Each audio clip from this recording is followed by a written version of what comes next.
all. I'm Sarah Bumgardner with AAFMAA, the American Armed Forces Mutual Aid Association. Since 1879, we have been serving our military community, and our mission is to be the premier provider of financial solutions for the American Armed Forces. Now, as the Director of Partnership and Member Engagement, I talk with other nonprofit organizations about what they are doing to help our service members and their families. If you are joining today, please drop in the comment sections where you're joining from. I always love to see that. If you happen to be listening by phone, fear not. You can always go into the comments to see any of the links that we are talking about today. So what are we going to be talking about? The age-old question of how do you make the most of what you've got? Right? And to start that answer is knowing what you truly have and need, and then understanding the resources and tools available to help you. Army Emergency Relief, or AER, is an organization that is there to help service members in a time of financial need. I have the pleasure today to talking with the 16th Sergeant Major of the Army, now retired, Tony Grinston. He is now the CEO of Army Emergency Relief, and he's going to shed some light on what AER is doing to support our soldiers and their families. Sir, it is so great to have you here with today. Thank you. Hey, Sarah. Thanks for having me. Yeah. So let's start with your story, right? You have recently retired as the 16th Sergeant Major of the Army. How did you decide to join the Army and start your journey? Sometimes I think it was maybe like a little bit of serendipity. So I was in college at the time, and a lot of my friends said, "Hey, let's join the military." And I, believe it or not, I actually wanted to go to college before. And I was home on vacation. I was going to be an architect at Mississippi State, and I ran out of money. I was like, "Oh," what are we going to do? We got to figure all this out. And the recruiter just happened to call while I was home for summer break and said, "Oh, hey, you get some money to join the Army, and you could finish your degree. You could, just got to go for a couple of years, just a couple of years. You'll be fine." And I didn't come from a family with a lot of money. Mom worked her whole life, single parent, so we didn't have any money to give any of the kids for college. So it just happened to be the recruiter called me, and next thing you know, 36 years later, here I am. Just a short time, just 36 years. So you finish up a 36-year career in the Army because you ran out of money. And somebody was there to say, "Hey, this is a resource for you, and you could find a place here." You obviously had a very long and very prosperous career. So what brought you from being the Sergeant Major over to CEO of Army Emergency Relief?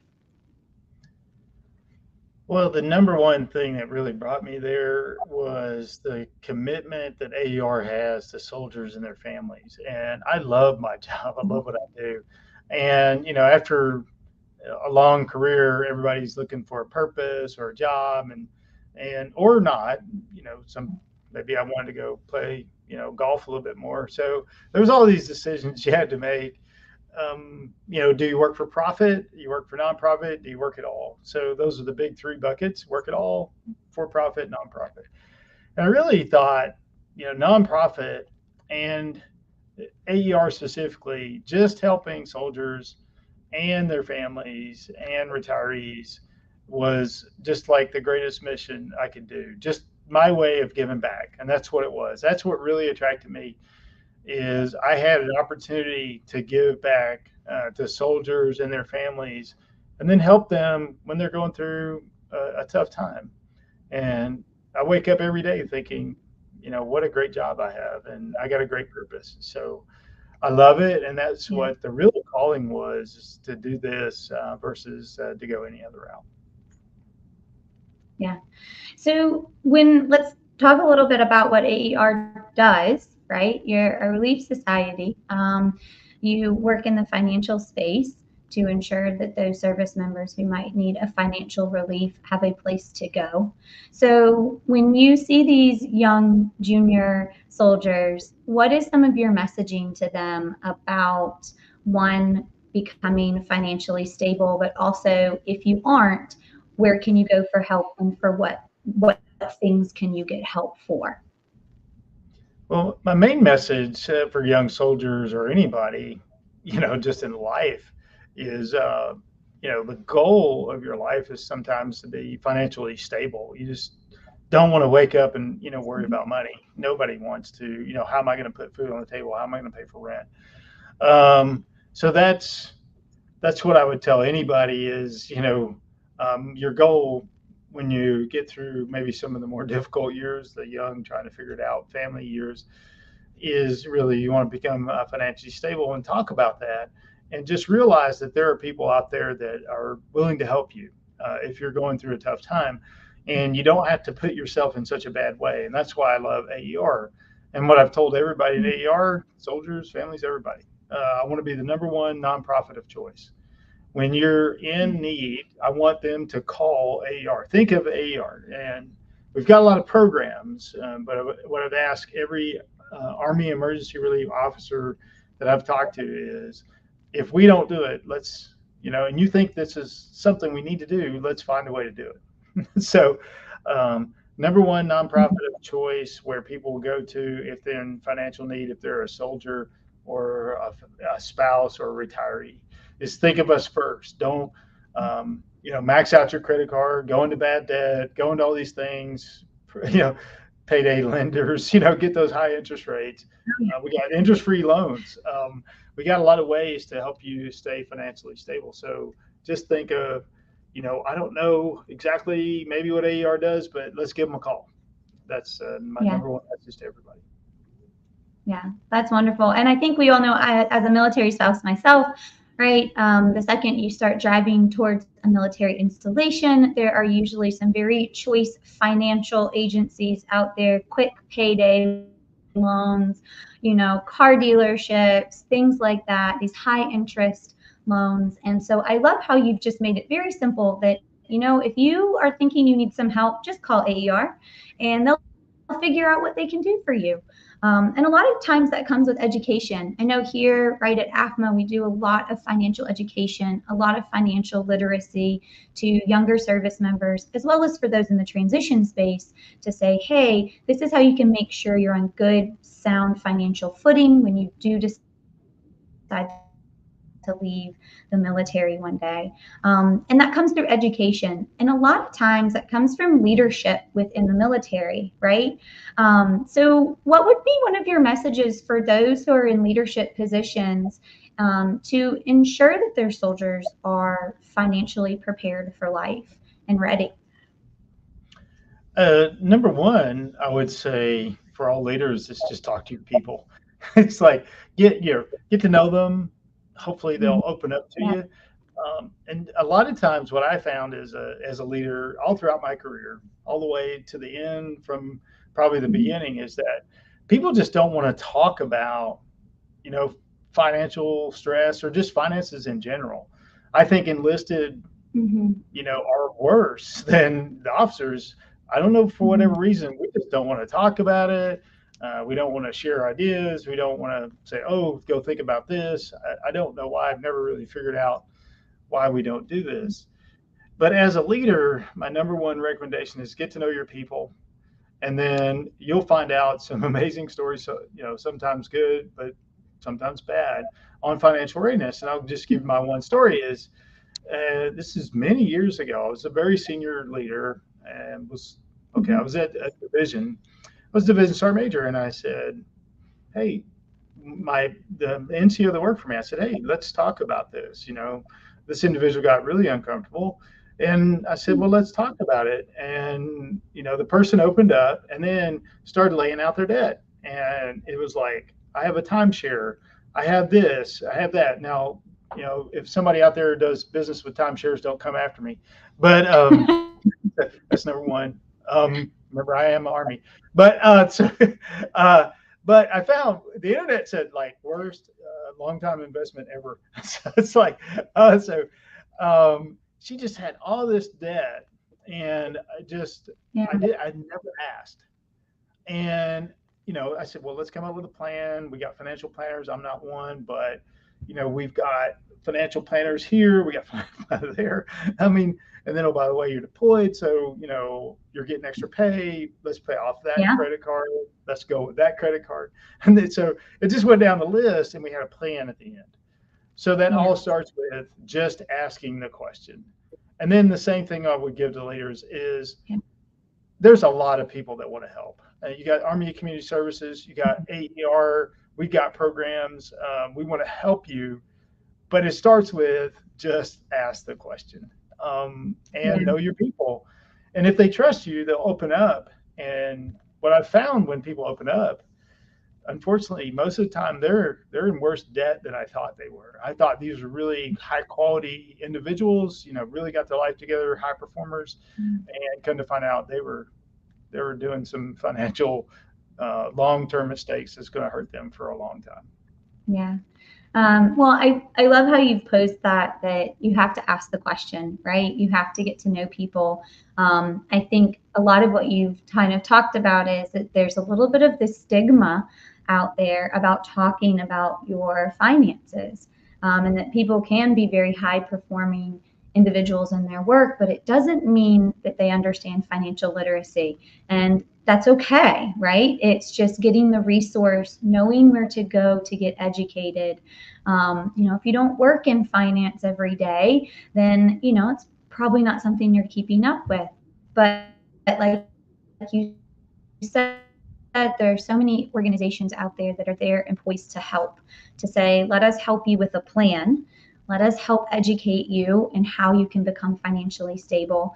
And a lot of times it just starts with a conversation. It just starts with pick up the phone or just pull somebody into an office and have that conversation with them to get to know them. And I think that that's really important, that you've kind of highlighted that.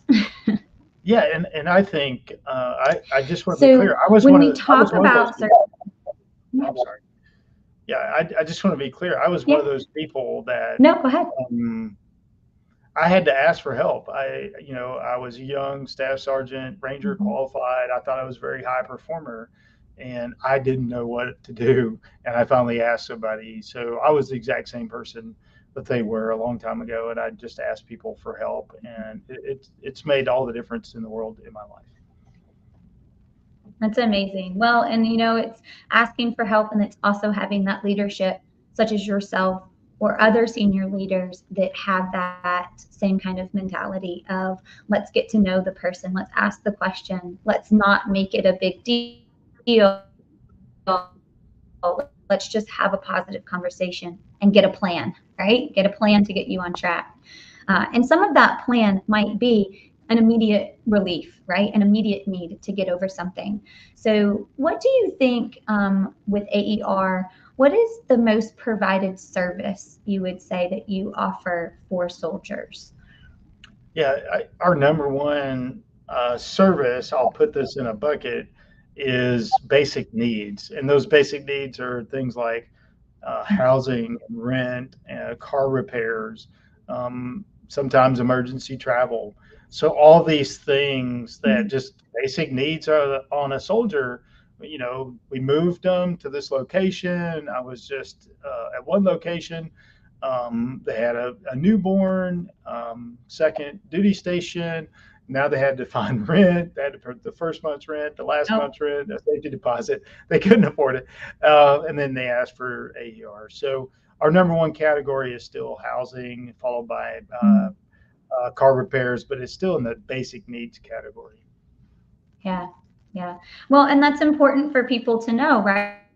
They might not think that they can get help with things like that. But as you said earlier, if you're uncertain, just pick up the phone and call, or, just get on the website. So, one of the things, or one of the takeaways I've personally learned from this is that when interacting with service members is if they don't know, just call, just reach out. Somebody at AER will be able to say, yes, we can help you, and this is how, or here's another resource, a better resource for you. And it just starts with helping. So we have up here, for anybody who is listening, we've also dropped it into the chats. We have the ArmyEmergencyRelief.org website, so you can really easily find it, use it as a resource. It has lots of great tips and tools and things, as well as how to contact if you are needing relief. Is there anything that we have not talked about today that is on the top of your mind that you think, I need to make sure that people know this and understand this about AER? Yeah, absolutely. The number one thing that I get normally from soldiers and everybody is, they only do loans, they don't do grants. That's like my favorite one. I'm like, that's not true. So it's like we did. We, believe it or not, we helped about over 30,000 soldiers last year, and service members and family members. We had over 30,000 folks that we helped, but we also gave a total of $21 million in grants and scholarships. So that's just money out, and that's about $10 million more than we took in donations. So, and that's not loans. That's no loans. That's just, I went on emergency travel, and right now we pay for 50% emergency travel, 50% loan. So 50% grant, 50% loan. My goal is to make that 100% grant. We're not there yet.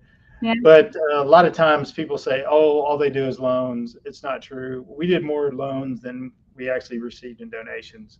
And then when you throw in the scholarships that we do, we give a lot more out than we actually give a lot more than what people think. And it's not just loans. We do probably about $40 to $50 million in loans. And the cool thing about that is I tell people, I actually have to have money in the bank in order to give you a loan. Because people think, oh, all you do is loans. I was like, yeah, but I do have to have money in the bank to give you that loan. And then I normally get really snarky and say, well, we'd like you to pay it back, and sometimes you do, and sometimes you don't. So there's a lot more to AER, and I do love my job, but there's a lot of urban legend and myths out there, and that's probably the number one that I hear all the time. We don't do grants. All we do is loans. And that's just not true. Yeah. Well, it's great. Well, it sounds like you are on a mission to dissuade and knock out all of those urban myths and legends, and just have people reach out and to call if they need help. A couple of key takeaways and things that I want to say thank you for sharing is, I think that it's so important, you sharing your story of, how you ran out of money to go to college, and so you went a different way, but also even within that, you asked for help. You said, hey, I need help. And there was a place for that. And so I think that's really important. I appreciate you sharing that, because again, I think when senior leadership opens up and shares things that they have gone through, it breaks down just a little bit of that stigma to say, hey, you can ask for help. You can get financial resources. There are so many nonprofits out there that will help with financial education, financial relief, immediate relief, even in the form of grants, right? Not just loans. So I really appreciate your time today, explaining about what AER does, explaining about yourself and how you got to join AER, as well as your 36-year-long career in the Army, and your passion and mission in helping young service members, their families, and veterans to get help and to become financially stable and independent in their life. So I thank you so much for what you're doing. Thank you. Yeah, you're welcome. So that's going to wrap up our AAFMAA Live for today. If you would like more information about AAFMAA and financial readiness within the military community, you can always subscribe here on the QR code to AAFMAA subscription. Get really great information, everything from budgeting to planning to retirements to investing to all sorts of financial readiness. So feel free to subscribe there. Also going to drop that into the chat so that you can get that really easily if you're on your phone. And otherwise, I thank you for joining, and I hope you have a great day.